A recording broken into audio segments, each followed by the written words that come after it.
Okay, my name is Austin Stack. I'm from Portlaoise, and my dad was Brian Stack. He was the chief prison officer in Portlaoise Prison during the late 1970s and early 1980s.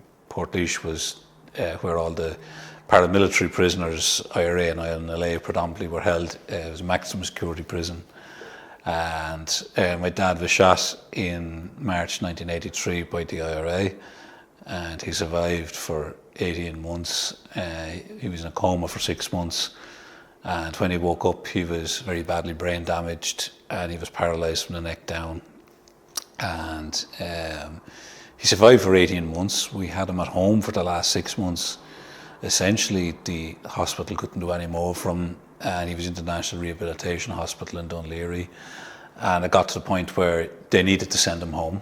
And so they sent him home to us, and my mother had to, go through the whole process of getting an extension done on the house, buying equipment like a special bed, a tracking on the roof, and things like that to hoist him out of the bed in the morning and bring him to the shower and things like that.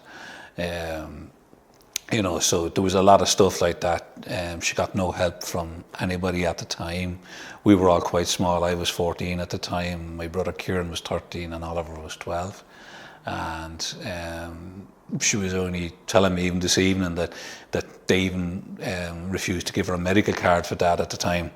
And she had to go down to the bank with a letter from her solicitor saying that there was money from the Criminal Injuries Tribunal going to be coming, and the bank gave her a loan to cover the cost of the extension and stuff like that. But the Criminal Injuries Tribunal never took into account all the extra expenditure like that extension on the house and the equipment that had to be bought for that. There was a new car had to be bought that was especially adapted for the wheelchair and stuff like that. And none of that was taken into account, and she had to pay her own legal fees for the criminal injuries as well, which included kind of junior counts, 2 junior counsels and a senior counsel. So there was quite high legal fees. So essentially when she paid the legal fees and paid for the work that had to be done at the house and the equipment, there wasn't a whole lot left out of the criminal injuries money. And then Dad died. He just all of a sudden one morning he slumped in the wheelchair. We had been at the county hurling final the day before, and Portlaoise were in the senior hurling final and the minor hurling final, and Dad was a big GAA man, and he had been heavily involved in the GAA club. He was a life member, and he had been an inter-county referee and refereed a lot of big inter-county games, particularly in the late 1960s, before we came along. And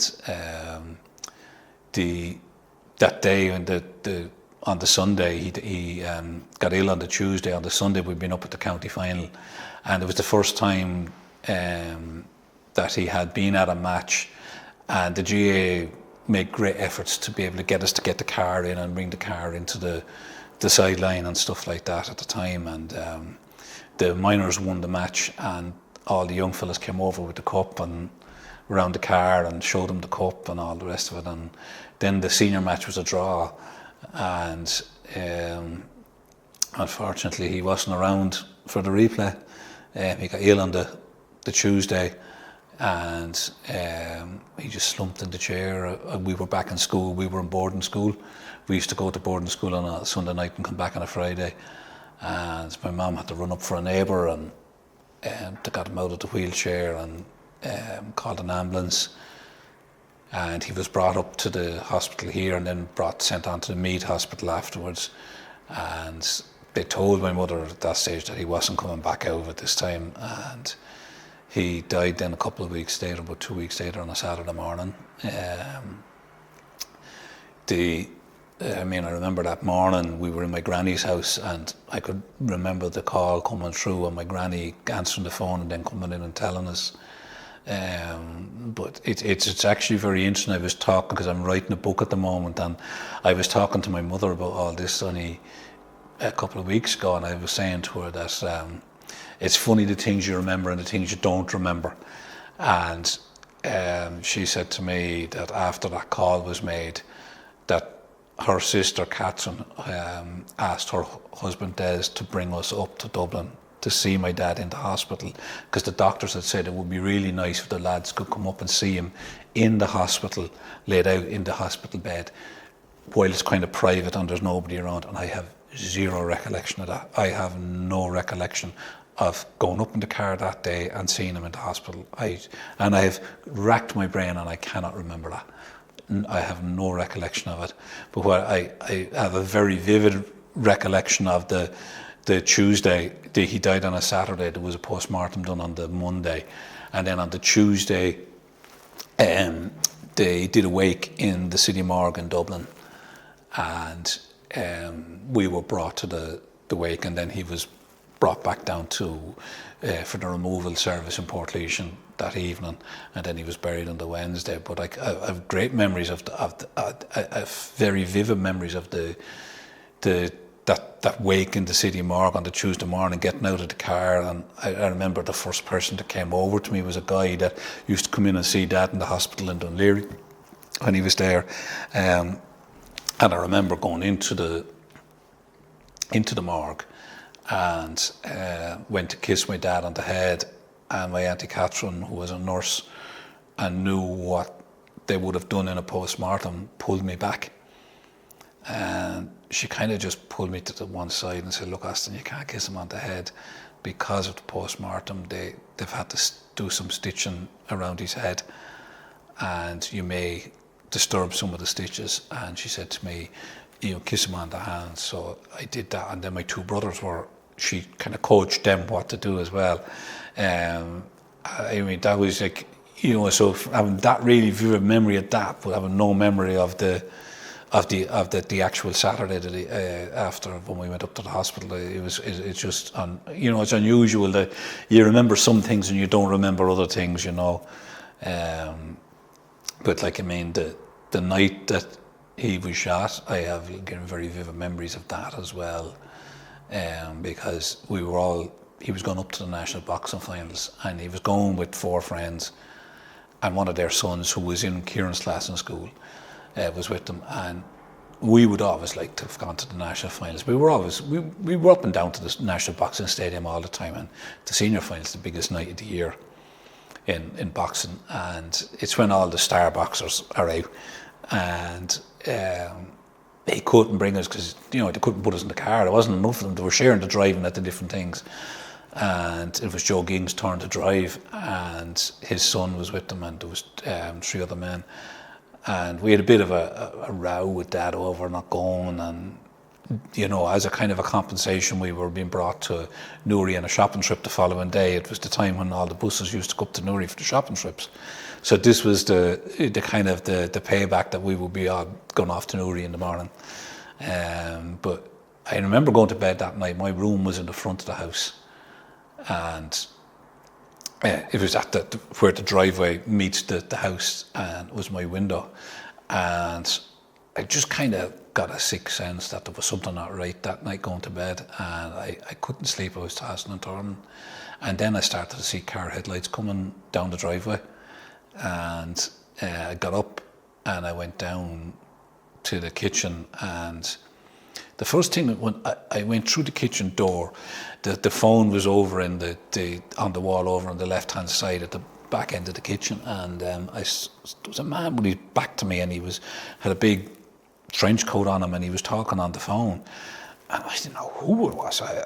This is strange. And then I looked, and my granny was sitting on the couch with my mother, and she seemed to be comforting her, and Granny then said to me, look, your dad has been in an accident. He was hit by a motorbike crossing the road, and just go back to bed, everything will be all right. And then the man that was on the phone turned around, and it was my uncle, my mother's brother, and so he had been trying to make phone calls. The guards had actually come to him because he was running the pub where my mother was born. My mother was brought up in a pub here in the square in Portlaoise. Her parents bought the pub in the 1940s, and that's where she was born and reared. And my uncle runs the pub still today. So the guards had gone down to him, and then he spoke to my granny, and they came up and spoke to my mother then. And so I was sent back to bed basically, and But I just knew it wasn't right. There wasn't something, and I turned on the radio to hear if I could hear anything on the radio. And at the time, the radio stations all switched off at midnight. And as kids, we used to, the only thing you had was Radio Luxembourg at that age, as kids, at night time. So I actually sat up in the bed waiting for the radio stations, the RT1 in particular, start back at about 6:30 in the morning, and listened to the news. And I heard it on the news, what had happened. And I waited for the 7 o'clock news. I think the next one, I was doing half hours in Morning Ireland at the time, to make sure that I'd heard it right. And then I went down, and Kieran and Oliver were in another room, and I went down to them, and I put the two of them in the one bed with me, and I told them what was out there happening, and they didn't believe me, basically, and I think they thought I was messing with them, and I said to them, no lads, you have to believe me on this one, and I turned on the radio and we listened to the next news. And with that, my granny had stayed the night in the house, and she heard us all in the room as she come in. And she said, I was hoping you wouldn't hear it on the radio. So that's how we found out. But my dad was he was born here in Portlaoise, and he joined the prison service in 1958. And at the time, Portlaoise was quite a small town, and he worked in one of the factories here in town before that. And like the state job was, at the time, it was a state job, pension, security, everything that went with it. He had come from a separated family. They had been quite wealthy. His father was the county engineer, and he went back to live up in Dundalk, and there wasn't a whole lot of money then in the house, so the third level and that was out of the question. And so Dad joined the prison service, and but he was a kind of a very clever and astute man, and very eager to get on and stuff like that. And everything he turned his hand to, he always ended up being the organizer. And he was very much involved with the GAA, particularly growing up, and the boxing club. Those were two big things that he was really, really into. And then obviously he was into politics. He had come from a family. His mother, particularly, his mother was from Tipperary, but she was originally from Tipperary, but she was a woman that had very strong views, and she was a big Eamon de Valera fan, big de Valera supporter. She was born kind of in 1889, something like that, and her family had been evicted off the land and sent to Galway from Tipperary, and so she was very anti the landlords, and she had a very Republican outlook, and she would have been a huge Eamon de Valera loyalist, and hence then my dad was always involved in Fianna Fáil, having come from that tradition. And so the three big things that he had was the GAA, the boxing, and the political end of things. He was secretary of the local Fianna Fáil for a long time here. He was secretary of the boxing club. He organised when he was chief officer here in the prison, he would have seen the stress that was involved in the stress the officers were going through at the time, because the IRA prisoners and the INLA prisoners, they were basically fighting the system the whole time. And before he became chief officer, there had been a couple of attempted breakouts in that. And Dad had, when he came on the scene, he went down to Cork first, when he got promoted assistant chief officer. And it was actually a funny story. When he went down to Cork, he brought the car down, and he had to kind of have a room in the officers' quarters down there, and he brought the car down with some of his stuff. And myself and my mother went down on the train a couple of days later to Cork to get the car back, basically. And I was 5 years of age at the time. Apparently I was running up and down the carriage, and this man stopped me and says to me, "Hey, Sonny, where are you off to?" "I'm going down to see my daddy in his new prison." My mother was mortified, and everyone in the train was looking at her, and with this sympathetic look at my poor mother.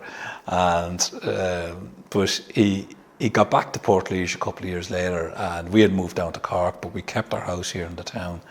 And he came back to Portlaoise, and not long after he came back here, he was made chief officer of the prison here. And there had been a couple of breakouts. There was the famous one where 19 guys got out. There had been a couple of other attempts where they blew the hole in the wall, and there was an IRA prisoner shot in one of the escape attempts. And he started putting in more stringent procedures, and basically, the whole thing tightened up under his regime as regards security of the prison. And there was no attempt at escapes. He apparently had someone in the IRA that was talking to him, that he knew that there was a gun in the prison. He knew that there was certain individuals within the prison, particularly someone that was more senior to him, who was basically copying the key of a gate. It was the last gate that the prisoners would have needed to have access to get out to the main gate, and he used to change the lock on that every month religiously. So as soon as they got a copy of the key, he would change the lock. He knew they had a copy of the key, and he'd change the lock.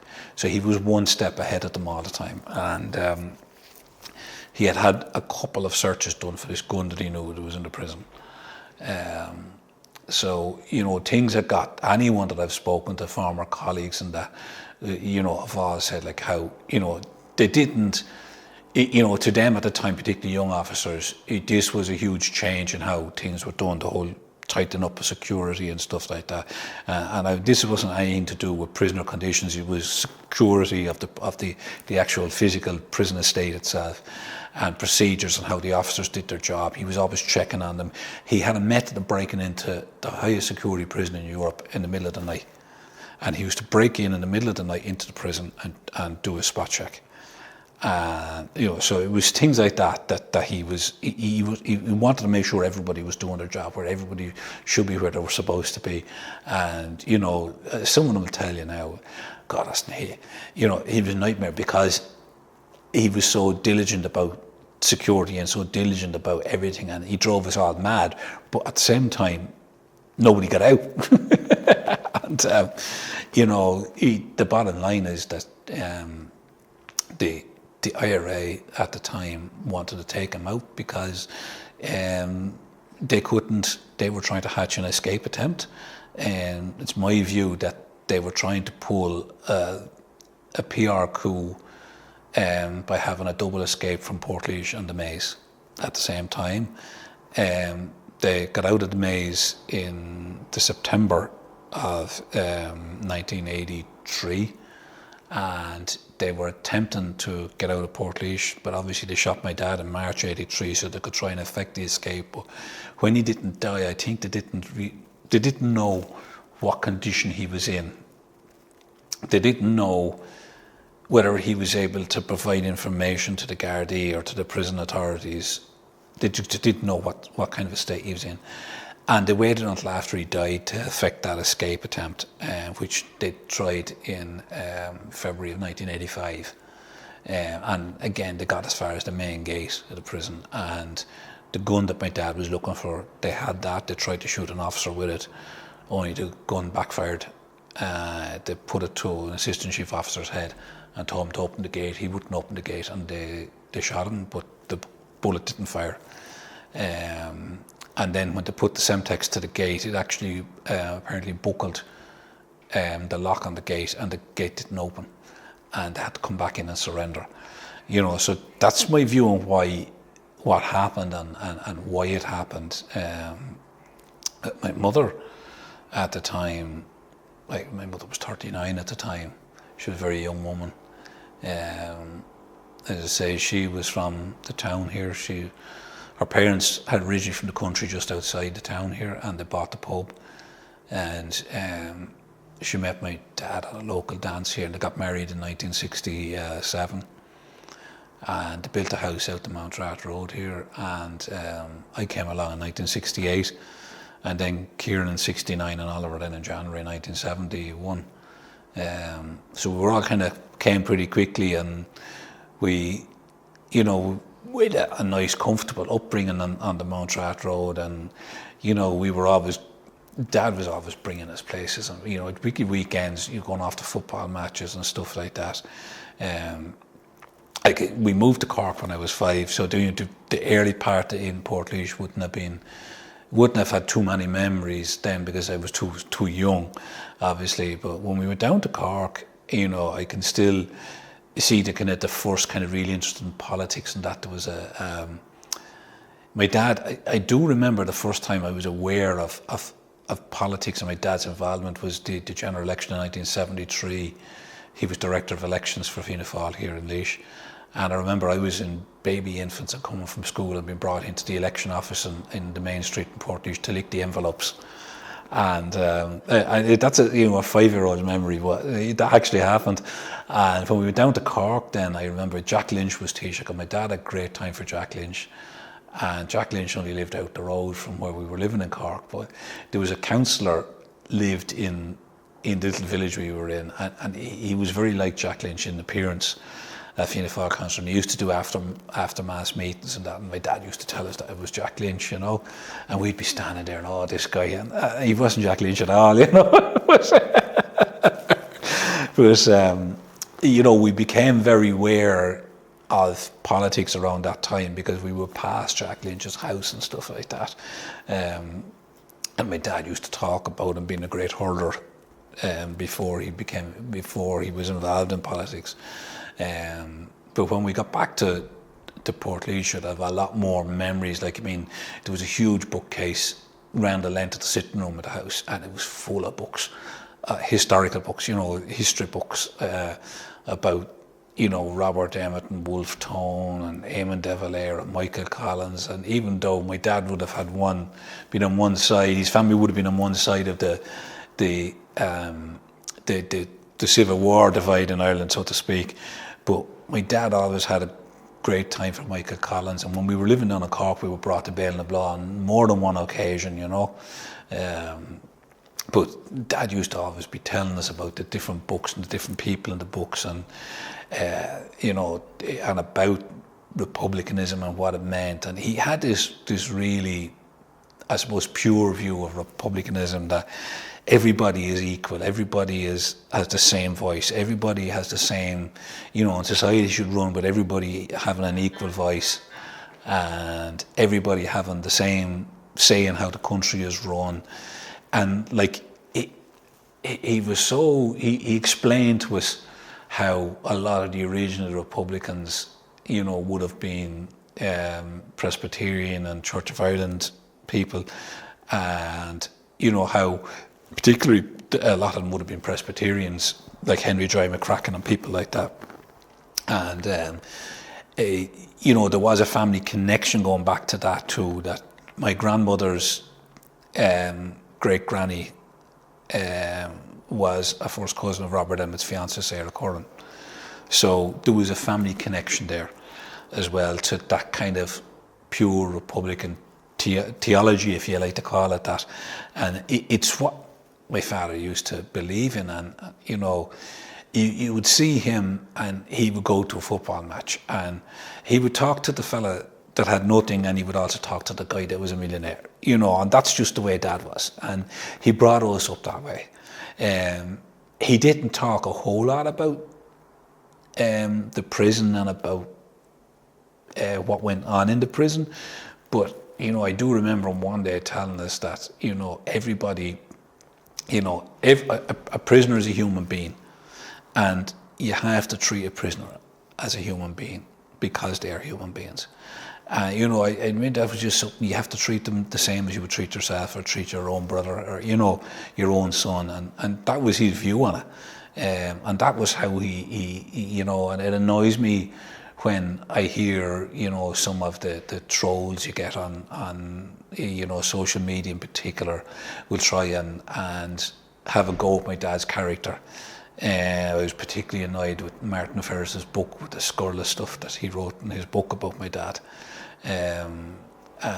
Making unsubstantiated, clever the way he wrote it. Now, of course, a dead man can't sue, But even at that, he was afraid, to write about any specific incident. He just said Brian Stack was the type of man that would get another officer to hold down a prisoner while he beat him with a bat. That was what he said in his book. So he was quite clever. He never used an actual specific incident. He was the type of man that would do this. But you get this then on social media in particular, when you would raise questions, about Sinn Féin or the IRA. The one thing they'll always keep throwing, your dad was a brutal prison officer. It was like the tweet that Sinn Féin Senator Maura Devine retweeted, that it was a tweet that said my dad was a sadistic prison officer.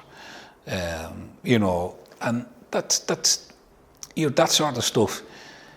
I know who my dad was. I know the stuff that he said to us. I know what he was like, so, and I don't think anybody could ever come and say that he did something, that he shouldn't have done, and nobody has ever come to me with that.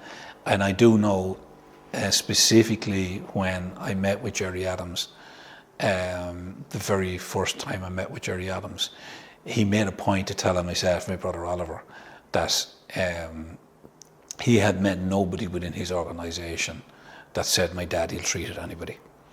Now, obviously, I've had my ups and downs with Gerry Adams, and I've called him a liar and all the rest of it. So some people would probably say, well, you're prepared to take his word on one thing but not on another.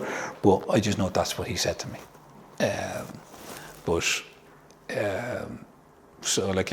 My mother, as I say, she was quite young, and she was thrust into this world where Dad was in hospital in a coma, very badly brain damaged. She had 3 young boys. We were to start in the boarding school that September, and we had already gone out there as day pupils, and Oliver was to start then in the September. And I know she had an awful problem with Oliver. He did not want to go to the boarding school. And it was kind of traumatic for Oliver. Myself and Kieran had been settled into the school itself as day pupils, so we knew the lie of the land. Whereas Oliver, he felt he was being taken away from his friends at a time that was quite traumatic for him. And I remember at the time he put Oliver start. He had just won the Leinster. 2 weeks before Dad was shot, Oliver won the Leinster boxing title, the juvenile boxing title, and it was quite funny that it has since become well known, I suppose, that they were followed that day. And one of the other coaches that was with them gave evidence gave a statement to the Gardaí that there was a motorbike following them when they were going for something to eat after that, and they don't know whether it was a botched attempt to kill him that day or not, but they were followed on a motorbike, and when they were getting out of the car, the motorbike clipped the side of another car, and the guy just left the motorbike on the side of the road and jumped into a car, and they drove off. And one of the other coaches said to my dad, "Did you see that, Brian?" And Dad said, "Oh yeah, look, weird things happen in Dublin." And they just thought no more about it. And there was another occasion where he was doing his international boxing judges training course, and he was with another coach, and they were followed by a motorbike going up the Naas Stew carriageway, and the other coach said it to my dad, "That guy is following us," and my dad kind of dismissed it. But Oliver had won the Leinster title 2 weeks before, and Oliver he would have won an All-Ireland that year, and he was boxing in the All-Ireland final a couple of weeks after Dad was shot. The All-Irelands were on. I can still remember to this day, 2 plainclothes Gardaí came into the dressing room. Now, I was with Oliver in the dressing room and the coaches, and they came over and they said to Oliver, "We need to question you, we're Gardaí." And I stopped them and I said, "Sorry lads," I said, "Have you spoken to my mother? She's outside." And they said, "Oh yeah. So they took Oliver away into another unused dressing room, and they were questioning him about the bike incident a couple of weeks before that. And I went out and I said to my mother, and she asked them, she said, they never came near me. Did they show you identification? I said, no. But I said, they looked like guards. And we had to wait until 2013 before it was confirmed to us that they were actually guards. Oliver had a huge issue about that. And it was one of the things Oliver wanted to know when they were doing the serious crime review. Team were doing their review of the case. Oliver wanted to know were they actually Gardaí. But to do that to a young fella before he stepped into the ring to box in an All-Ireland final, I mean, how callous is that, you know? And like, I remember Oliver then, he was quite upset going out to the secondary school, out to the boarding school. And a couple of lads, you know as fellas do, when they see a vulnerable one, to pick on him. And he was getting bullied quite a lot. And of course, Oliver wasn't the type. I suppose if he had to fight back, it would have been All-Ireland boxing champion beats up the other guys. So I kind of stepped in, and I had what the principal called an inquisition one morning. I got one of my friends. There was a room the priest used to use for meeting people who would come to the boarding school, and it was down from the canteen. And one morning after breakfast, I said to one of my friends, "You stand at the door. As each of these fellas comes down, hook them in here to me." And I pinned them up against the wall, give them a couple of slaps, tell them that if they've touched Oliver again, that they've me to deal with, and send them on their way. And the last fella, I had him up against the wall, and I was giving him the treatment, and the priest, the head principal, walked in, and he just looked at me, and he said, "Stack, is this some sort of an inquisition?" And all I could do was say, "Yes, Father." And he says, "Carry on." He walked out. He knew what was going on. He knew that Oliver was being bullied, so he let me deal with it. But it was quite funny that they never ever went near him again until after I left the school. When I done my leaving cert, it started again. But you know, so Oliver had kind of a hard time adapting to it. He was young as well, and like he will say that my poor mother just got rid of this type of thing, but that was always the plan. She didn't, you know, and she didn't. She wanted to follow through the plan that they had. She was 39. Her head must have been all over the place. She was going up and down to Dublin to the hospital every day. You know, so it was very difficult for her, very difficult for her.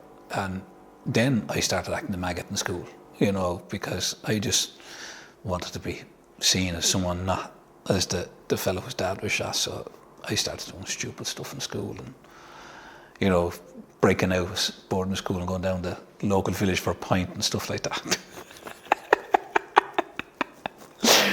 And you know, so that was probably wrecking her head as well. But you know, I just wanted to study. I loved history and I loved geography because of the political aspect of geography. And they were the only two things I wanted to study in school, and I had no interest in anything else. And because my head just wasn't there, you know. And everything that was going on, like, I mean, I did my what's now the junior cert a couple of months after Dad was shot, like, and you know, I didn't do particularly good junior cert then, obviously, and that affected some of the subject choices I could have done for leaving cert. And I had no idea what I wanted to do, or I just knew I had an interest in politics and interest in history. And after I did the leaving cert, I went back and I repeated it, and then I got a business studies course in Athlone, and with no interest in that at all, really. I had a huge interest in cooking, and I went to London that summer and blagged my way into a chefing job. And I came home then to do a chef course, and I was doing that for a little bit, and then the money wasn't great in that at the time. Like, I mean, you're working 80 hours a week and you were getting 50 quid. Like, it was horrendous stuff. And there was a guy here in town, and he had a clothes shop, and I used to work for him at Christmas time and stuff like that. And he offered me a straight week for 100 quid a week, and I said, here. And I did that, but just before I had come back to do that, my mother had got the application form for the prison service for me. And I no more wanted to go into the prison than the man on the moon. And I got the application form, put in the bin. And my poor old mother to this day still doesn't know that I put that in the bin, you know. And she was ringing TDs and senators and everyone looking to know if that could be done, that this application got lost in the post. And I put it in the bin. And I remember then I wasn't back in, that was in 1989 that happened. And, you know, then the following 1990, then they advertised it again. And at that stage, my mother said, look, Austin, you need to be doing something secure, permanent pension. She says, you have to do this whether you like it or not. And she sat me down, we filled out the application for me, she took it and posted it. So I was called for my medical for the prison service in December 1990. And at that stage, it was the first time that my mother thought about my dad's case, because nobody had gone near her, the guards hadn't gone near her. So we're talking from, he died, he was shot in March 83, died in September 84, and the guards had never come near her. So she wrote to the inspector in charge of the case and asked him for an update.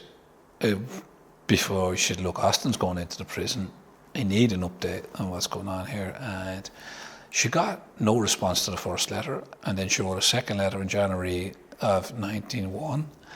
And she got kind of a one-liner back off the inspector saying that the case was still open, and if there was any update or any new information, they would let her know.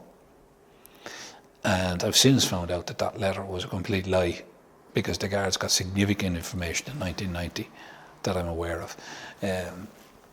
So I went into the prison in the 1st of July 91, but I do know my mother kind of said afterwards that she kind of blames herself a little bit for not chasing up the guards at the time. But she'd also say to me, look, Austin, she said, I was on my own. I had nobody to help me do these things. And like my dad's brothers, they were in England and one was in Australia. There was one in England and one in Australia. So they weren't they weren't around to give her a hand at this sort of stuff. And really, I went into the prison in the 1st of July 91, and of course, straight away, you know, I was Chief Stack's son, and you get tagged with that straight away. And, you know, fellas are coming up to you, oh, once you're 4 years done, they're going to promote you, and this sort of stuff. And, you know, then, you know, the two chief officers that were in St. Patrick's that I was assigned to, they both worked with my dad and both knew him quite well. And even though they never showed me any favoritism or anything like that, I knew both of them had worked with him, and that they both said it to me that they'd worked with him. But there was one or two lads at the time in St. Pat's that worked with my dad, but not that many, and they didn't really talk about it. And I suppose the one guy that was the senior officer that was in my group in St. Pat's did tell me he had got promoted to assistant chief officer, and his last night working nights with us, he told me about some of the stuff that was going on in Portlaoise. He said that he was a young officer in Portlaoise, and he said, Austin, he said, your poor dad, he said, nobody knew who their friend was down there in Portlaoise at the time. And he recanted the story of when dad was an assistant chief officer, and they would, when at night time in a prison, the class officer goes around and locks all the prisoners up, and then another officer will come and master lock the cells. And the assistant chief officer is meant to follow him around and double check that the masters are on. And he said your dad was religious at doing a lot of assistant chief officers, but they would just be visually looking to see that the masters were being done. But he said your dad used to physically go around and check them. And he said to me that one particular evening he had done the masters, and he threw the master key down to the ground floor for them to master up the cells down there. And then a prisoner had come back late from court, and this guy was given the master lock key again to go back up, put the prisoner would come back late from court back into his cell. And he said when he had gone back up to the landing, one of the leading members of the IRA in the prison at the time was sitting there looking out on with the cell door open. So he said someone had gone back and opened back up his cell. So he said that's the sort of stuff, he said, that you were dealing with. And he said he felt at the time it was somebody doing it to try and show up my dad or something like that, you know. He said you didn't know what you were dealing with. But I suppose, gradually over time, you know, particularly when I was worked in Limerick for a short period, I got to meet an awful lot of lads that would have worked with Dad, and they would have told me different stories about, you know, you'd be bringing them off playing football matches and stuff like that, and he'd referee the matches and he'd play extra time to make sure that the prison team won and stuff like that, you know. You know, they'd recount kind of stories like that about him. And like, he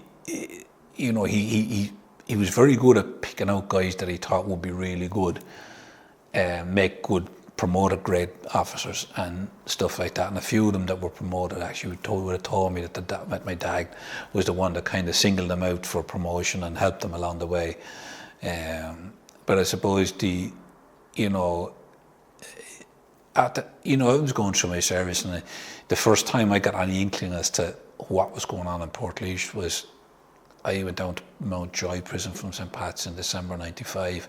So it was sometime in the early part of 96. I was working in the medical unit kitchen in Mountjoy, and there was an assistant chief officer there who had worked in Portlaoise, and I knew him well. He used to service our cars as a kind of a buck-shee job, because he was a mechanic before he came into the service, so I knew him quite well. And he came in to me one morning, and he sat down, he pulled up the chair, and he made sure there was nobody else around. He said, "Do you actually know what was going on in Portlaoise at the time, and what happened to that?" And I said to him, "I haven't a clue." I said, "Nobody is talking, nobody's telling me anything." And he was the one that told me about my dad having somebody in the IRA talking to him. He was the one that told me about the gate, and that Dad keep changing the locks in the gate. And he told me about the escape attempt and how the gun had backfired and all the rest of it. And it was quite extraordinary. About 2 weeks after that, another officer who my dad had great time for use, he was a fellow that was a good sprinter, and my dad used to bring him to athletics meetings. He met Oliver in my uncle's pub, and he had a few drinks on him, and he started to talk, and he told Oliver nearly word for word the same story as the other guy had told me. And Oliver said to me, "Look, Austin, where do we go with this?" And I said, "Oliver, we can't go anywhere because it's two fellas with hearsay." And we just had nothing to go on. And it was in 2007, I was working down in Limerick, and I got a call from a guy who was the PRO for the National Prison Officers Association, and he said to me that a journalist had been on to him, and he was writing a book about unsolved murders, and this guy asked if the Prison Officers Association had a contact detail for me and if I'd be prepared to talk to him. So I said to the guy, "Look, give him my number and I'll see what he has to say." So it was a guy called Barry Cummins. Barry works for RT. He was on 6-1 at the time. He's in prime time now. And Barry explained to me he was writing this book, and he said, "Look, Austin," he said, "I may be able to find out some stuff because the case is not very public." So he said, "I may be able to get a look at the file." And he said, "I may be able to tell you some stuff." So I discussed it with my mother and my two brothers, and we decided, look, there might be something of value for us in this. But at the same time, we had an extreme nervousness about dealing with journalists because at the time my dad was shot, and at the time of the funeral, we felt there was a huge invasion of our privacy by journalists at the time. I mean, they were literally camped outside my granny's house and outside the pub, and they were ringing the pub 24/7 looking for information and stuff like that. And so we had a huge mistrust of them, and I rang. I had been, when I was younger, I had been on the national executive of Fianna Fáil for a period. I'd got heavily involved in youth politics, and I knew a lot of the people still in Fianna Fáil headquarters. So I rang the national organiser, Sean Sherwin, and I asked Sean, "Look, do you know this journalist?" And I said, "I just don't know if I can trust him." And Sean says to me, well, Aston, he says, you've come to the right place. His wife works in the Fianna Fáil press office. And she's also a journalist, but she works with us in the press office. She's attached to the parliamentary party. He said, look, Aston, he's one of the good guys. He's a guy that he won't mess you about. So word got back to Barry Evans after checking him out. He rang me and he said, after checking me out. I said, Barry, you didn't think. He said, I'm sorry you had to do that, but I said, I had to do it. Because I said, we had a bad experience with journalists, and I said, I really want the right person. If there's something going to be written about my dad, I want the right person doing it. So we agreed to meet him, and I met him. And he was a really sound bloke now, really, really good bloke. And at that first meeting with me, he told me that he was after getting 15 minutes with the Garda file. And he told me that, he said, are you aware, he said, that there's a lot of hard physical evidence in relation to your dad's murder? And I said, no. I said, we're not aware of that. He said, well, he said, Aston, there was a guy hanging around outside the stadium, and he was reading a newspaper. He was leaning up against a car, and he said he was the guy that, he was the bike rider, basically. And he said the paper was discarded on the ground. There was a guy on sentry duty at Griffith Barracks beside the National Stadium, was watching him. He felt he was going to try and break into a car. And that's why he was watching the man. And he was able to tell the guards, look, that newspaper, he was reading it, there's fingerprint evidence on that. There's fingerprint evidence in that car. And he was also able to tell us that they dumped the bike. We knew they dumped the bike in Portobello, the canal of Portobello, but what Barry was able to tell us that was on the Garda file was that they also recovered a helmet that was thrown up on, a bike helmet that was thrown up on the factory, which was directly behind where the bike, was directly beside where the bike had been thrown into the canal. So that was the bike rider. It matched the description of the helmet of the bike rider. So they knew that was the helmet. So we had potential DNA evidence there. Fingerprint evidence, possibly. We were also made aware that the bike had been given back to its owner, had been stolen a couple of weeks before in Dublin, and that had been given back to its owner. Hadn't been retained by the Gardaí. So we knew that we also were made aware that there was a potential very good eyewitness.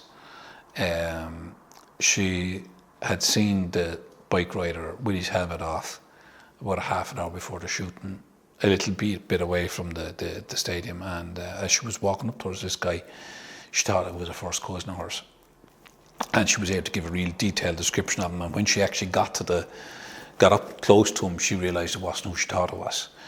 But there was no identification parade or anything done with this girl and potential people. So we had some new stuff to go on. What Barry did tell us was that there seemed to have been a lot of work done on the case in the first couple of months, and then it just stopped. He said it's very clear from the file that everything just stopped after a couple of months. So at that stage, I mean, I waited. We wrote to the Garda Commissioner and we looked for a meeting, and there was a superintendent from Kevin Street who were the original investigation. He was sent down to my mother's house to meet with us as a family. And we initially said to him, that we were aware there was no evidence. And he was baffled. He was trying to dodge it, answering the questions at the time. And then I just said to him, look, I'm aware there's a helmet there. I'm aware there's fingerprint evidence from a newspaper. There was a getaway account. When the guys dumped the bike, they were spirited out of Dublin in a car. And that car was seen over on Dartmouth Square breaking a red light by a Garda squad car, who didn't connect them with what had happened, just saw them running a red light and gave chase to them. And the car crashed and the boys legged it out of the car.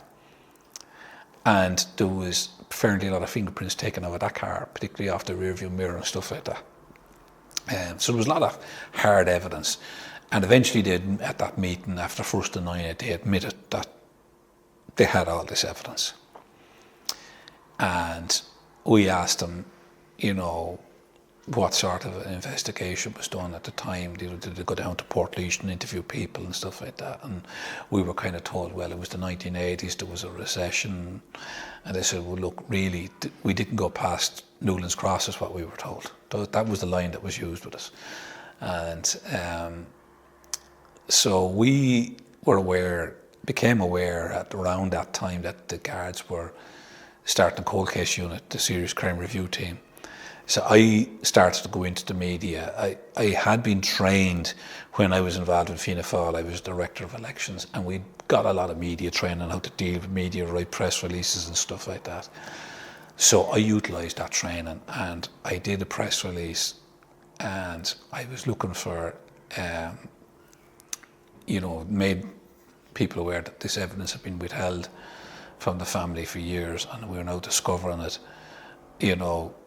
14 years after, 24 years after my dad had been shot, we were discovering this new evidence.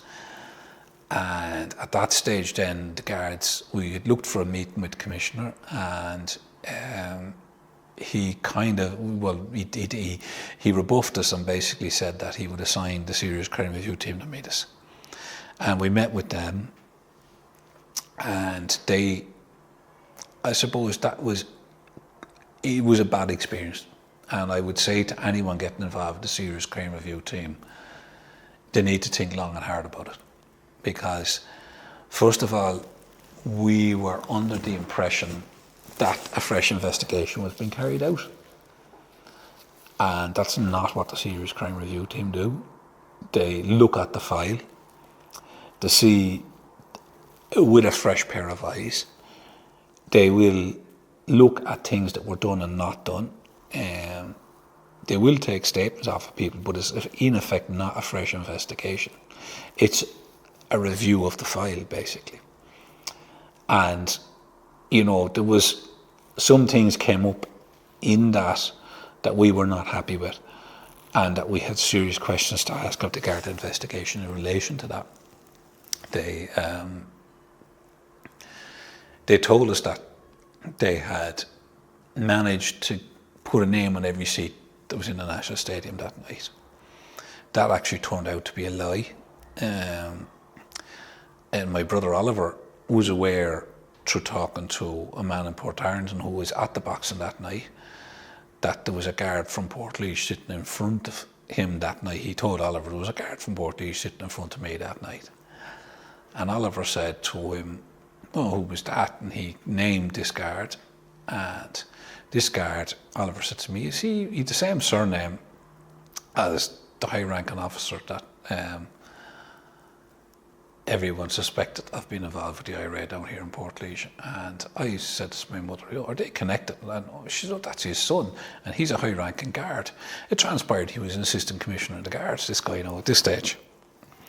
So Oliver said to me, "You'll have questioned the assistant commissioner so," and the chief super we were dealing with lost the head with us, and then admitted that they did question him because he was there. They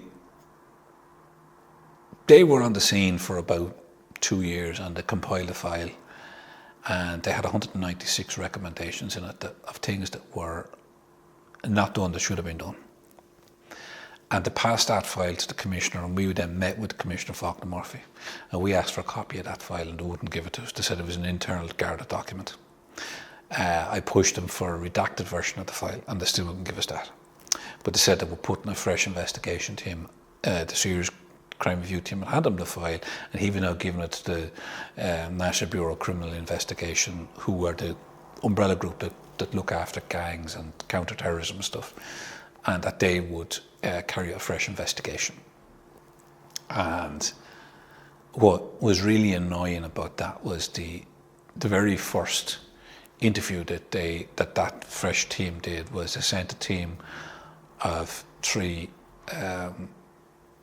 investigators to my mother's house, and they were going to interview her and then interview Oliver afterwards. And they proceeded to treat my mother and Oliver like they were the wrong door. It was like a criminal being interrogated. And my mother was quite shook by the whole experience. And she was very upset. And they rang me. Oliver said to me, Austin, he says, unbelievable what the way they treated us. So the following day they were coming up to interview me. And at this stage they obviously knew that they'd overstepped the runway a little bit. And they sent 5 guys up to me. And one of them, it was very funny. He came in the door and he introduced himself. He says, you work with Jimmy Lewis in the clothes shop. I'm a big mate of Jimmy's. We went to school together. It was all kind of the good cop, bad cop sort of stuff. This was the good cop. And I sat them down in my front room and I said, here's how this is going to play out, lads. I said, the first sign that I get that you're interrogating me like a criminal, this is finished. I said, I'm going to give you a statement of what I know, what I know so far, how I know it. And I said, after that, I said, you can ask me questions, but if you start to interrogate me, this is done. And in fairness, they didn't cross the line with me then once I laid out my stall with them. But around that time, I went on Joe Duffy after the book had come out. And I went on Joe Duffy. Joe Duffy rang me and I went on Joe Duffy, and that was the first time that the case really got some publicity. And there was certain allegations made by a former General Secretary of the Prison Officers Association, rang Joe Duffy that day and said that the state had murdered my dad. And the following day I was at home and the General Secretary of the Director General of the Prison Service rang me and said he was communicating with me officially on behalf of the government to say that that was not the case, that what had been said on the radio the previous day was a lie. At that stage we looked for a meeting with the Minister, and Brian Lenihan had just become Minister for Justice at the time, and it was his first ministerial position, and he was only in the job about a month. And I had got Anya Brady, who was a junior minister in health at the time, to arrange the meeting. And you could see where, when I got files from under the Freedom of Information since, you can see where Lenihan's office initially agreed to meet with us, and then they seemed to pull back on it. And Anya had to go back to them several times and say, you did agree to do this. So when he eventually met us, it was the weirdest meeting I was ever at. The Secretary General of the Department of Justice came into the meeting with about 8 or 9 other officials from Justice and Brian Lenihan. Brian Lenihan sat at the table and put his head down and played with his fingers like this. And at one stage he looked up and he said, what rank was your dad? Right, horrendous stuff. And the Secretary General of Justice, Sean Avery, tried to run the meeting. And I said to him at one stage that it's the family's belief that some of my dad's colleagues were involved in what happened. And he snapped back at me in a really aggressive tone and said there was no senior member of staff in Portlaoise Prison involved in that. And I just looked him in the eye and I said to him, well, Sean, you were the one that mentioned senior, not me. I said, but you've now confirmed what I have all along thought, that there was a senior member of staff in Portlaoise involved in all this. And, so the meeting didn't go particularly well. And it was a short meeting, and it went off. And we went down to the canteen in the Dáil, or into the bar in the Dáil.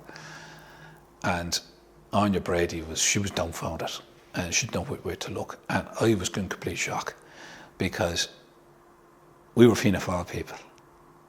And these were a Fianna Fáil minister and a Fianna Fáil junior minister.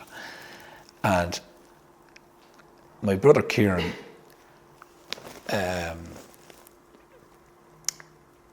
in fairness, it was the one good interjection that Kieran has made in all the stuff that we've done. He looked at Anya and he says to her, he didn't know who we were, did he? And Anya says, well, he should have done. No. Does he know that the night that his father, Brian Lenihan Sr., made the famous say during the presidential election, when the whole thing came out about him making the phone call to the Irish, when the government had fallen, looking for the time for, I think it was Paddy Hillary at the time, to ask Fianna Fáil to form an administration rather than calling an election. And Brian Lennon Sr. had he gave an interview. He was on heavy medication at the time he gave the interview to a young research journalist, and he kind of was boasting that he made this phone call to the Irish. But Paddy Hillary basically said, no, the government is falling, we call an election. But this came up during Brian Lenihan's election campaign for the presidency, and he was way out in front until this story broke, and he went on the news and he made the famous mature recollections talk on the news and said that, on mature recollection, I did say this to the young journalist, but I was kind of bragging, I was on heavy medication, that. But that night, it was an absolutely horrendous blizzard of rain here in Portlaoise that night. And we were meeting in the top square to go canvassing for Brian Lennon. And we got into a car and there was 4 or 5 of us. And the lads all looked at each other and said, look, there's no point in us going out canvassing, not in this weather and for this. And after what was on the news tonight, we'll be run from the doors. And I said, no, tonight's night we're going out and we're going to go into the hardest estate we can find in Portlaoise tonight to go canvassing for this man. Because Brian Lennon Sr., I felt a lot of loyalty to him. He had put me in the state car one time. I was stuck for a lift somewhere when he was Minister for Defence and brought me. That's the type of individual he was. And I said, no, this guy's a nice, genuine guy. I said, we have to do something for him. We had up to St. Bridget's Place here in Portlaoise. And we up to the top of St. Bridget's Place, which was quite rough at the time, and knocked on the doors. And people were, like God, we got on more than one door. If you're out canvassing for this man on such a night like this, and after what he said in the news tonight, he deserves a vote. So Kieran put this across to Anya and said, you need to go and tell him that it's Austin, that this is what Austin did for his dad. So Anya went off and she come back about 20 minutes later with Brian Lenihan. And he was profound apologies, and he said he didn't realise who we were and he'd been badly briefed and all the rest of it. But it didn't really amount to anything. The Garda investigation was going nowhere. We just kept getting fobbed off. We didn't feel it was going anywhere. Things took a really bad turn. It was around January 2012. The inspector that was our liaison at the time came to see me in work one day, and he sat in front of me and he said to me, it's my belief, Austin, the IRA didn't do this. And he said, I've looked senior members of our organisation in the eye and I believed them when they tell me they had nothing to do with this. And I suppose if I could describe, I threw him out of my office in every other way bar physically catching him by the scruff of the neck and throwing him out. And I told him never to darken my door again, that we were finished with them, that they were a shower of idiots, basically. And at this stage, I still had no hard evidence to say the IRA did this. I had nothing but my gut instinct and the fact that they were the only ones that had the ability to do it, and to keep it a secret for so long. You have to remember, they took on the state by killing my dad. They stole a bike, they had a car. It was a huge operation to do this. They were stalking him out, several times on trips to Dublin before that. And I wrote, I decided that the only way I could do this was to try and talk to Adams. And I wrote an article he had apologised in the Dáil. It was apology specifically aimed, I think, at McCabe. And he apologised for the loss of life of the security forces in the South during the Troubles. And I wrote an article for The Independent a couple of days later in which I kind of asked him who was he actually apologising to, because they had denied all these murders at the time. They wouldn't accept responsibility for them. And so I was trying, but I did say I wanted to meet with Adams. I'm prepared to talk to him and meet him. And I got no joy or nothing back from that. Around that time, a very prominent journalist with a prominent Sunday newspaper, securities correspondent, he met my brother Oliver and said one day, and he said to Oliver, "Are you related to Austin?" He said, "Yeah." He said, "I interviewed Austin some time back." He says, "But," he said, "I have some information that might be," he said, "I've been doing a bit of digging on the case," and he said, "It might be of interest." He said, "Would you give Austin my number and ask him to ring me?" So I met this guy, and I met him for a cup of coffee, and he said to me, "Look, I'd done a bit of digging." He said, "In a couple of weeks ago, I spoke to a guy that it's in the IRA, for someone that's that knew the nuts and bolts of what went on in relation to your dad's case," and he named two people that were the two people who were involved on the night. And he named one of them very clearly, and this was a name that the Serious Crime Review team had put to us at the very start when they took on the case around 2008, 2009. He was one of four guys that said that the guards had an interest in at the time, and this was the first time this name had come up since, this journalist told me. And he said that this guy is gone to ground. Nobody seems to know where he is. And he said the other guy, he gave me his first name. He said, "I'm not sure the second name, but I'll come back to you." And he rang me back later on that night, and he said, "I was just confirming the second name. It is what I thought it was," and he gave it to me. But that wasn't a name that we had heard before. So I felt the information was quite credible. I know when you're dealing with intelligence the way we deal with it in work, if you get intelligence from one person, it's low-grade intelligence.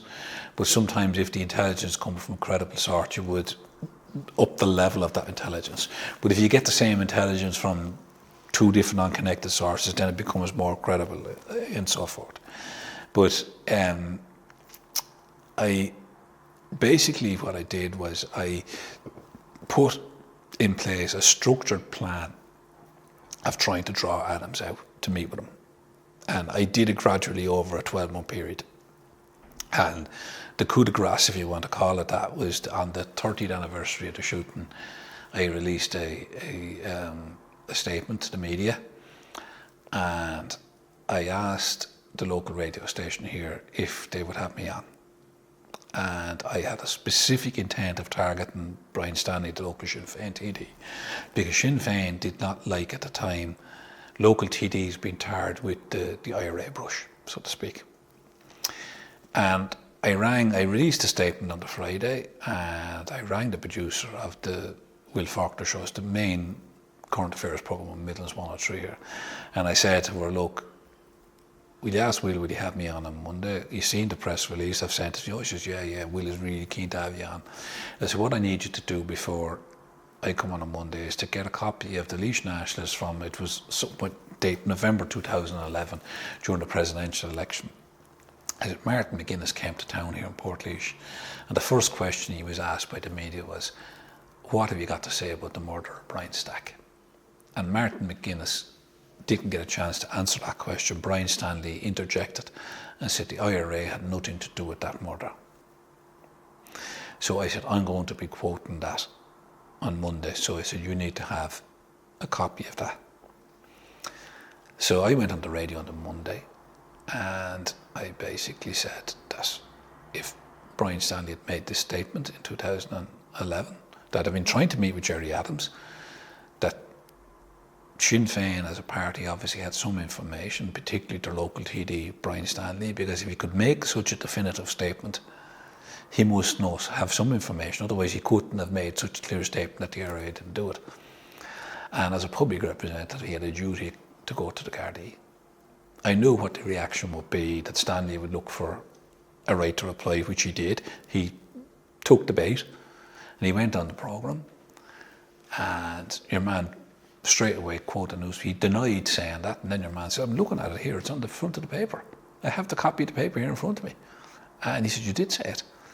"Well, it was what I thought." No, he said, "You made a definitive statement, the IRA did not do this." that was my opinion or that's what I thought. Oh no, you actually said it.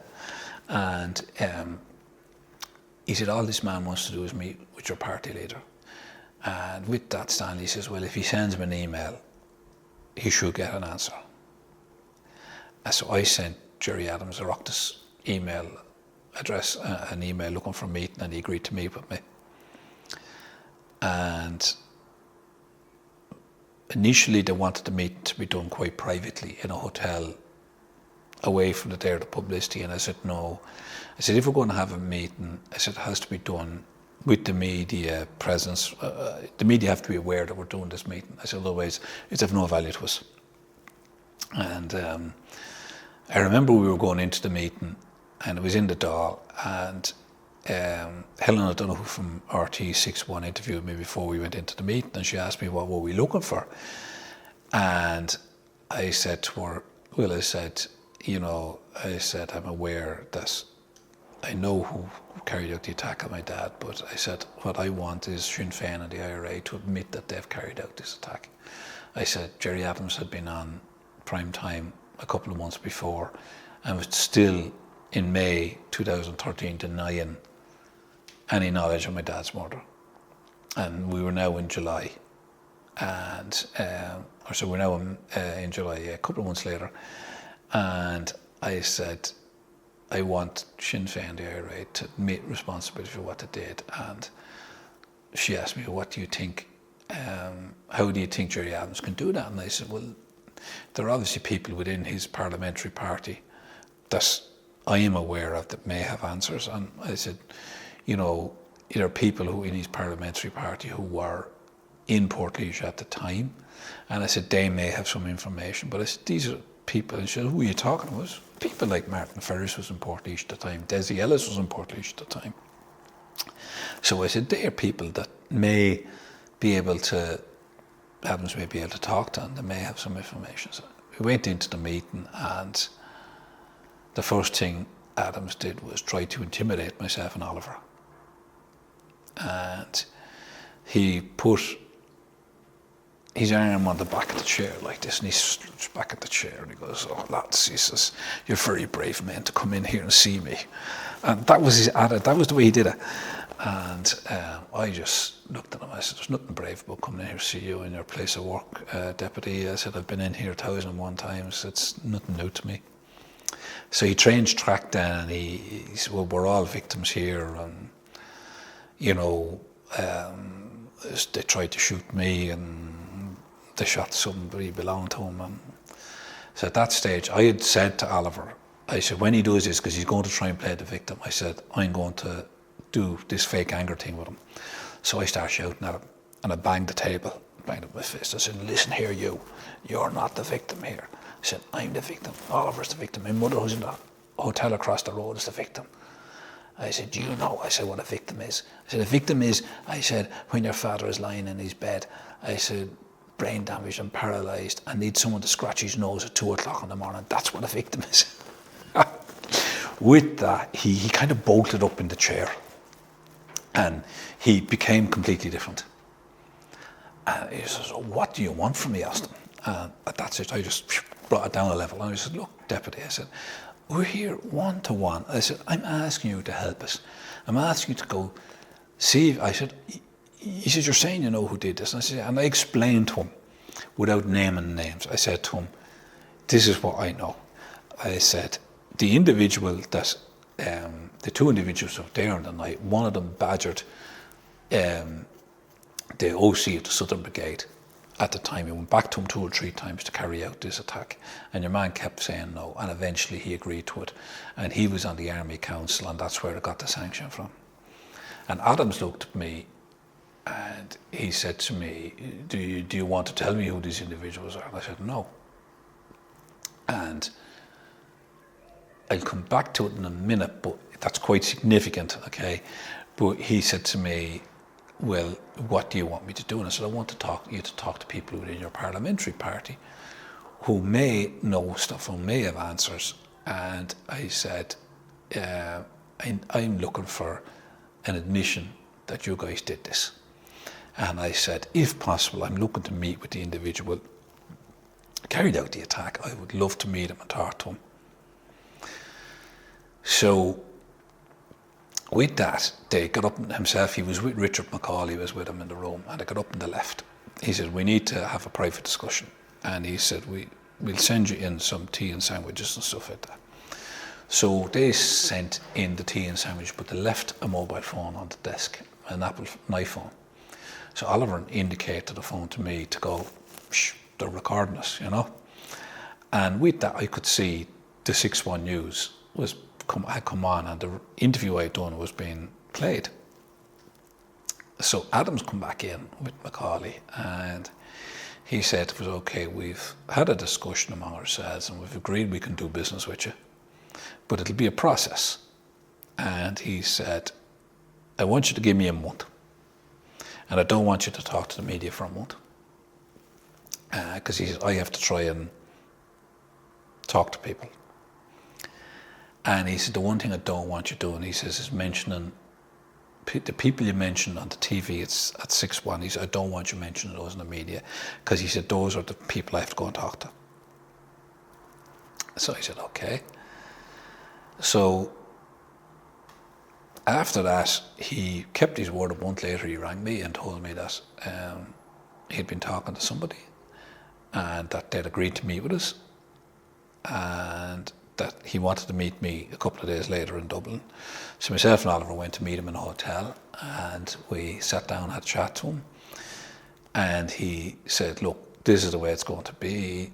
And he said he's agreed to talk to you. You won't be getting to meet the individual that carried out the attack, but you will be meeting somebody that is high up in the IRA.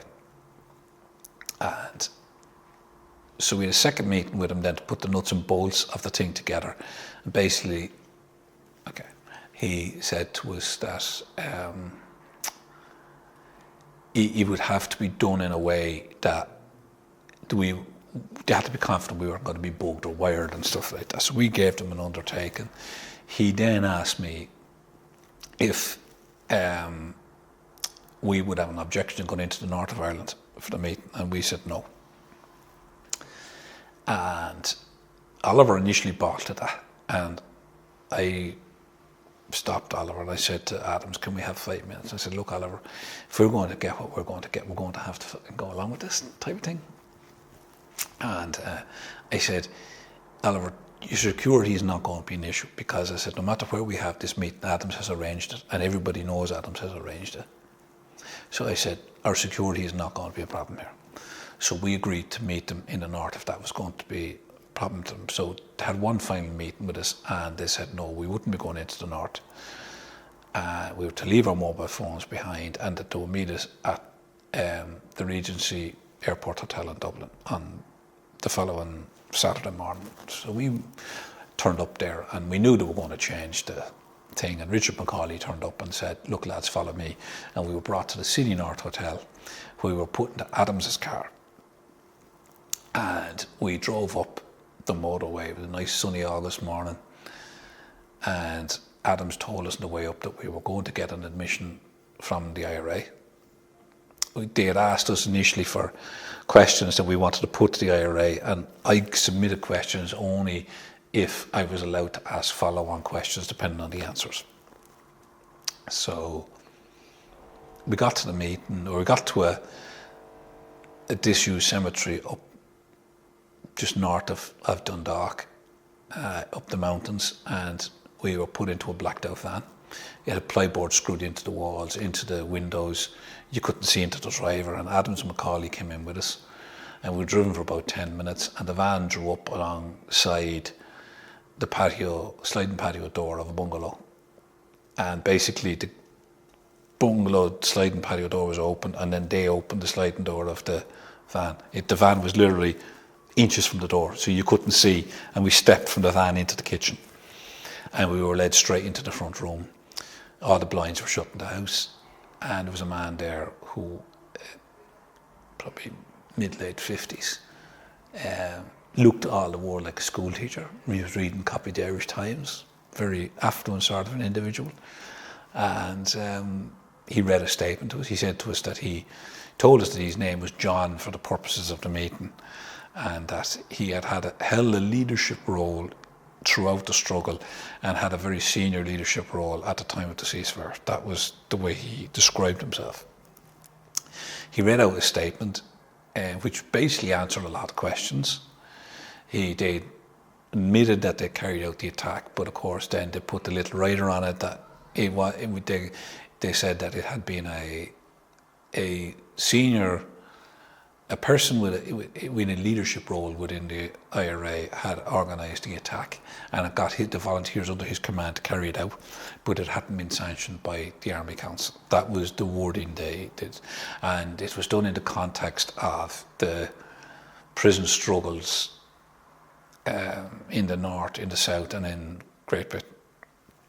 So he then kind of said, our people were being strip searched, and this. I said, you do know strip searching is something that's carried out in most prisons as a matter of course. Like I said, the prisoner's never naked. And I said, and then he complained about screen visits. The screen visits in actually 2 of our prisons at the moment down here have complete screen visits. And Adams looked at your man and said, Austin's a prison officer. He knows these things. So, so basically we got some time then with the statement, and we were able to ask some add-on questions. So my mother wanted to know, had the intent been to kill my dad, or was it just to wound him? And they said no, the intent was to kill him. Your man admitted that Adams had told us going up in the car that this individual we were meeting was a friend of his, and that he was an individual who Adams had asked to investigate the thing. I did question Adams on the whole issue about the sanction. I said, look, as far as I know, I said, this thing was sanctioned by the IRA. I said, and it's quite frankly not really believable that you guys only found out a number of years later, and then they said they disciplined the individual. I said, that's not credible. I said, the chief prison officer of Portlaoise Prison was shot, and I said to him, you mean to tell me you didn't think that some of you guys did this for a number of years?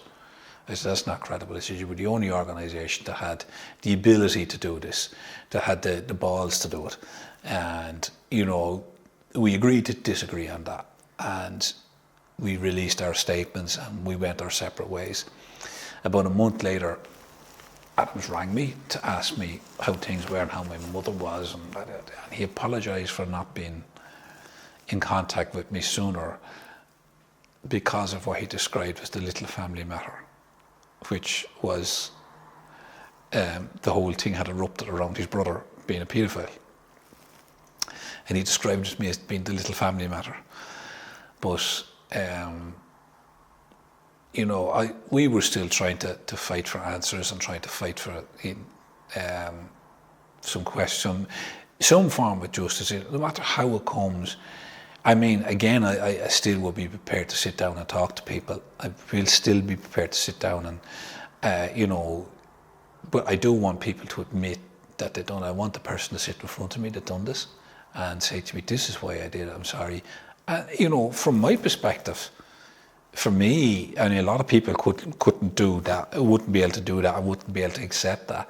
But if I felt somebody was genuine and explained to me, it would obviously depend on how it would be put to me.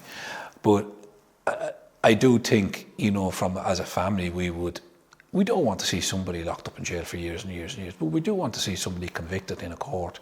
And we know the Good Friday Agreement will come into play and that they won't serve too much jail time.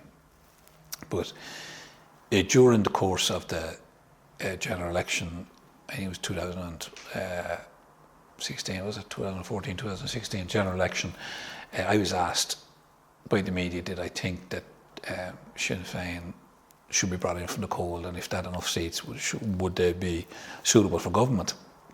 And at the time, I had since been told by 2 other unconnected sources the same information as about the individuals who carried out the attack.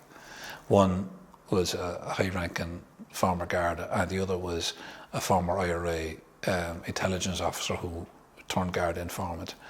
And he was in the witness protection program, and I went to meet him in the UK. And they all told me the same information.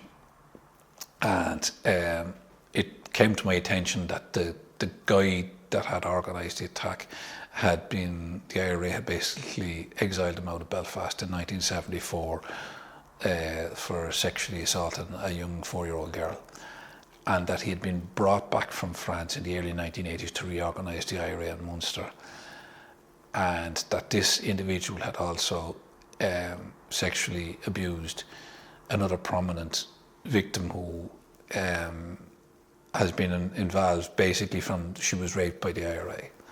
So I was aware of this, and at the time I said, no, I said the IRA, as far as I'm concerned, the person that murdered my dad organised it is on the run, he's in the USA, he's a sexual predator, people don't know where he is.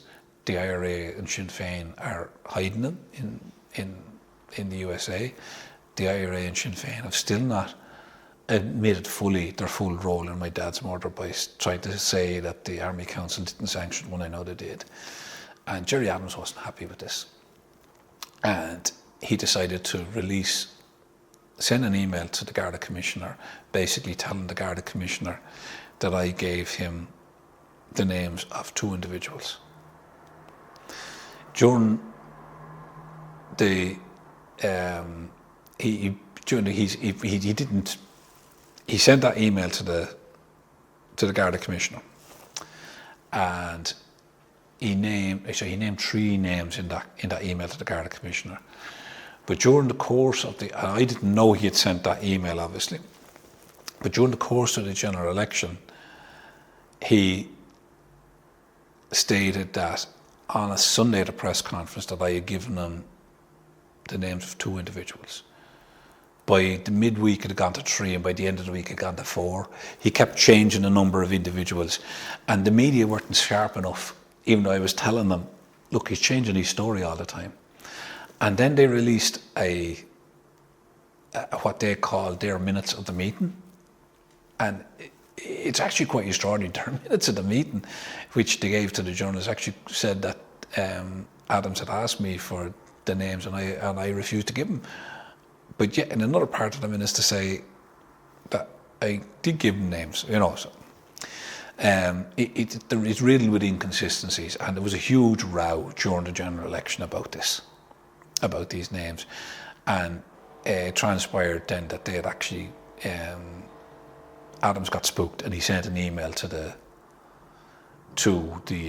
Garda Commissioner about this, and named 3 individuals in that email. And when I raised the whole thing, then obviously Adams had to make a statement in it all, and some of the media got a TD to name the individuals after Adams got up and he made 7 different lies in his statement to the Dáil, and I was ready to take that on in the media afterwards, but then the TD jumped up and named 2 sitting members of the Dáil as being involved, which caused a huge row in the Dáil, and the whole media focus then became on that. And the journalist that had orchestrated that, I really had it out with him. I said to him, I spent the whole week trying to focus this on Adams, knowing the guy that met with the people, that he'd asked this guy to investigate. He was his friend. This guy met the people that murdered my dad. And I said, I'd spent the whole week trying to focus in on that. And now you've destroyed all that. He says, you have to do me a favour. You have to tell me where Adams is doing his next press conference. And he said, Austin, what are you going to do? I says, leave that one to me. So he came back to me, in fairness, the following morning. He said, Austin, if you want your doorstep Adams, he said, he's in such a hotel at 10 o'clock this morning. This was 8 o'clock in the morning. He said, I'm not going to be there, I can't be there, because he'll know I set up. He said, what are you going to do? I said, I'm going to burst into the conference, I'm going to take him on. He said, Christ. So he sent another journalist from the indoor round. But when I got there, I tried to push open the door going into the press conference, and there was a man standing with his back to the door, and when I pushed the door half open, he turned around and he looked at me, and it was Sinn Féin TD Martin Kenny, who I'd known from going to Glencree. He was a councillor at the time. He was the Sinn Féin rep that used to go to Glencree. And when Kenny saw me, he tried to push the door closed. And I gave it another push, and I basically pushed him in the door out of the way and came in. When I got in, I was actually made, the press conference was a press conference on Brexit, and there was media, all the world's media was there. It couldn't have been a better press conference to jump in on. Everybody was there. The BBC, UTV, CNN, they were all there. And I stood in the middle, I just walked up and I stood in the middle of the floor, and I just said, "You, Jerry Adams, a liar. You, Jerry Adams, knew the man that knows more than my dad. You, Jerry Adams, have an obligation to go to Garda Síochána." And what I had planned to do was, I'd been told, just keep mentioning his name, keep pointing the finger at him, keep saying what you have to say, and then turn and leave. Because if you let him talk, then the soundbite becomes his soundbite. So I did that and I left. And what did the media do? They followed me out of the room. And they followed me down to the steps of the thing where I gave an impromptu press conference on the steps of the hotel, which took the sales out of Adams then. But, so we had our major disagreement with Adams over that. And since then, obviously, the Sinn Féin people have trolled me quite harshly and quite regularly. The case at the minute, in relation to my dad's case, there was a file sent to the DPP, the team that were investigating it. Near the end, the senior guard that had given me information, the Gardaí wouldn't believe that this guy had given me information. They eventually interviewed him and admitted that he had given, and he told them what he had told me, that the Gardaí knew since 1990 who had carried out the attack, that he had got this information from an informant, and he had put it on record in 1990.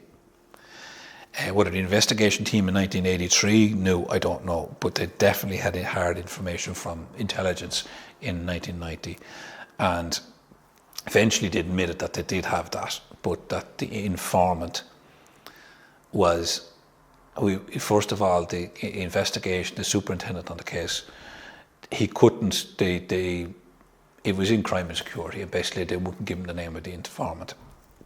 Eventually he had to go to the commissioner, and they brokered a deal that people from crime and security would go and visit your man and see would he cooperate with the investigation, and word came back that he was too ill. I got the impression from what they were saying to me that he had Alzheimer's. I don't know.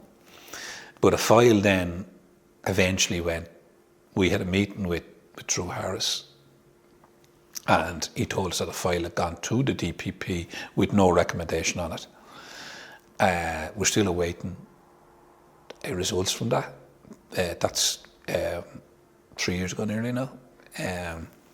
We asked Drew Harris to make an apology on behalf of the Gardaí for the various things they didn't do and the stuff they didn't do right, and all the inaccuracies. And I think that that they did wrong. And he, in fairness to him, initially he didn't want to do it, and then he said he would at the meeting we had with him. And we asked him to make a statement to the media saying that he apologised to us and then give us a formal written apology, which he did. In fairness to him, he did that. Subsequently then, I've been trying to get the last two Taoiseach to make an apology in the Dáil. I wrote a letter to Leo Varadkar when he was Taoiseach, which I just got the acknowledgement from and no answer. I've written 2 letters to Micheál Martin as Taoiseach, got the same one line, "We wish to acknowledge receipt of your letter," and nothing more than that. I asked Michael Healy-Rae to raise the matter in the Dáil under Taoiseach's questions. And this was only about 3 months ago. And he got back a letter from the Cairn Comhairle saying that the question was ruled out because it wasn't the Taoiseach's department. So I have now asked to meet with Helen McEntee, and I'm going to ask her, because I am aware that the Minister for Justice made a formal state apology to Garda Sergeant McCabe in relation to his situation. So I'm going to be asking her if she would make an apology on behalf of the state, because at the end of the day, there's 2 tranches to the case. There's the poor investigation, the stuff the state did wrong, and there's the stuff that the IRA and Sinn Féin have done wrong. And we obviously know that who did it. We know one of them is being hidden in the States by the Americans. The other guy is living openly up in Dundalk. It doesn't look as if there's ever going to be a conviction because they don't have any kind of hard evidence to hide. They're telling us they lost it. They're telling us they lost all those fingerprints. They're telling us there was a flood in the fingerprint archive. We asked them to go back then and get the fingerprints and re-fingerprint them off the evidence, and they said that the evidence is lost. They can't find it. So basically, we're still chasing that elusive piece of justice. We're chasing a state apology, and that's where we're at the moment.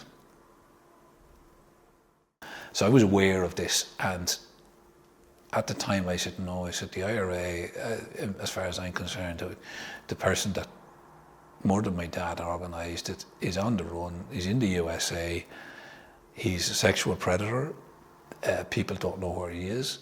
The IRA and Sinn Féin are hiding him in the USA. The IRA and Sinn Féin have still not admitted fully their full role in my dad's murder by trying to say that the Army Council didn't sanction when I know they did. And Gerry Adams wasn't happy with this. And he decided to send an email to the Garda Commissioner, basically telling the Garda Commissioner that I gave him the names of 2 individuals. During the he sent that email to the Garda Commissioner, and he named 3 names in that email to the Garda Commissioner.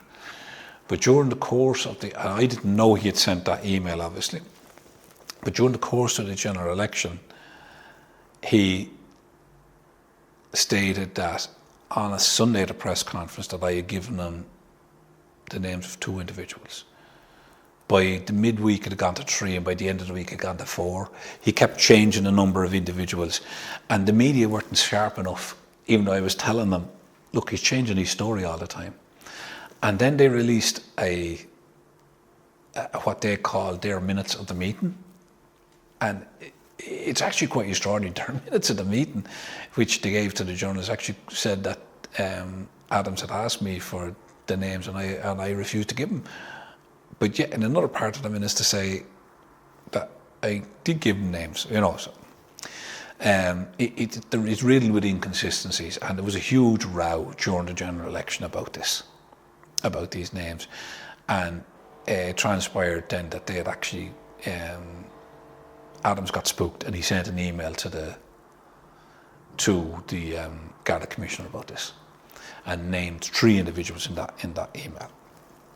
And when I raised the whole thing, then obviously Adams had to make a statement in it all, and some of the media got a TD to name the individuals after Adams got up and he made 7 different lies in his statement to the Dáil, and I was ready to take that on in the media afterwards, but then the TD jumped up and named 2 sitting members of the Dáil as being involved, which caused a huge row in the Dáil, and the whole media focus then became on that. And the journalist that had orchestrated that, I really had it out with him. I said to him, I spent the whole week trying to focus this on Adams, knowing the guy that met with the people, that he had asked this guy to investigate. He was his friend. This guy met the people that murdered my dad. And I said, I spent the whole week trying to focus in on that. And now you've destroyed all that. So you have to do me a favour. You have to tell me where Adams is doing his next press conference. And he said, Austin, what are you going to do? I said, leave that one to me. So he came back to me, in fairness, the following morning. He said, Austin, if you want your doorstep Adams, he said, he's in such a hotel at 10 o'clock this morning. This was 8 o'clock in the morning. He said, I'm not going to be there, I can't be there, because he'll know I set it up. He said, what are you going to do? I said, I'm going to burst into the conference, I'm going to take him on.